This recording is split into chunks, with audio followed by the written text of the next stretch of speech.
nama saya Muhammad Thailand Bekas Kuri. Saya mengidap batuk ini terlampau lama sangat lah, tahun. Jauh sangat batuk ni, jadi saya pun ubat dah macam-macam ubat dah. InsyaAllah saya jumpa ubat ni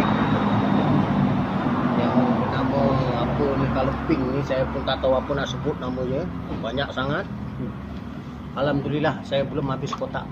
Batuk saya dah berkurangan banyak lah. Bukannya cakap 50%, 80% batuk saya dah hilang lah. Alhamdulillah dapat ubat yang macam ni. Bendanya pun tak mahal sangat. Sampai pergi klinik kita beratus-ratus, tapi batuk dikasih buat batuk, tidur. Ini alhamdulillah. Ini namanya stamina ni ya. Buat batuk. Alhamdulillah. Kalau batuk kuat-kuat minumlah ini. Alhamdulillah batuknya boleh hilang.